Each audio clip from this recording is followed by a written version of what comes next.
মার্কিন president Donald ট্রাম্পের ইটের বদলে এবার পাটকেলের প্রস্তুতি নিচ্ছেন ব্রাজিলের president Luiz Inacio Lula da Silva.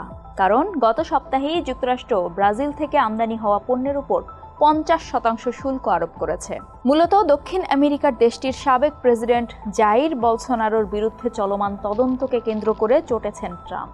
এরপর থেকেই শুরু হয়েছে দুই দেশের মধ্যকার রাজনৈতিক উত্তেজনা। 6 অগস্ট রয়টার্সকে দেওয়া এক সাক্ষাৎকারে লুলা জানান, কৌশলগত খনিজ সম্পদগুলোকে জাতীয় সার্বভৌমত্বের বিষয় হিসেবে বিবেচনা করে একটি নতুন জাতীয় নীতিমালার পরিকল্পনা করছে ব্রাজিল, যার লক্ষ্য হচ্ছে দেশীয়ভাবে মূল্য সংযোজন না করে কাঁচা খনিজ রপ্তানির প্রবণতা বন্ধ করা। এখন যে কোনো ব্র্যান্ডের পুরাতন এসি বদলে নতুন ওয়ালটন এসিতে উপভোগ করুন 25% ছাড়।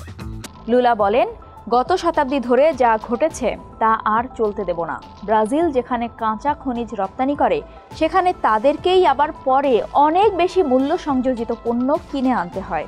আমরা চাই মূল্য সংযোজন ব্রাজিলেই হোক। মূলত সাবেক প্রেসিডেন্ট বলসোনারোর বিচারকে কেন্দ্র করে ব্রাজিলিয়ার উপর ক্ষুব্ধ ওয়াশিংটন। ট্রাম্প ঘনিষ্ঠ বলসোনারো 4 অগস্ট রাত থেকে গৃহবন্দী অবস্থায় আছেন। তার বিরুদ্ধে অভিযোগ, 2022 সালের নির্বাচনে পরাজয়ের পর রাষ্ট্রীয় অভ্যুত্থানের ষড়যন্ত্র করার। তিনি অবশ্য এই অভিযোগ অস্বীকার করেছেন। ট্রাম্পের দাবি, ব্রাজিলের সাবেক নেতার উপর এই পদক্ষেপ নির্যাতনের শামিল। চীনের পর মার্কিন যুক্তরাষ্ট্র ব্রাজিলের দ্বিতীয় বৃহত্তম বাণিজ্য অংশীদার। বিশ্লেষকদের আশঙ্কা, ট্রাম্পের শুল্ক বৃদ্ধি দক্ষিণ আমেরিকার দেশটির উপর বড় ধরনের প্রভাব ফেলতে পারে।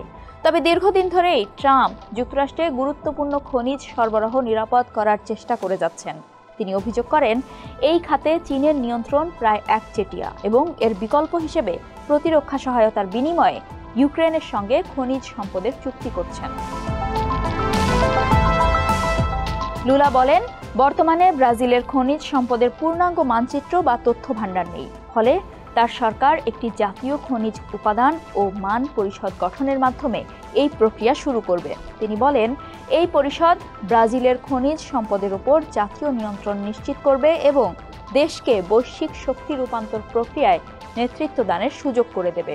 তবে এর ফলে ব্যবসায়ীদের জন্য কোনো জটিলতা তৈরি হবে না বলেও আশ্বস্ত করেন লুলা।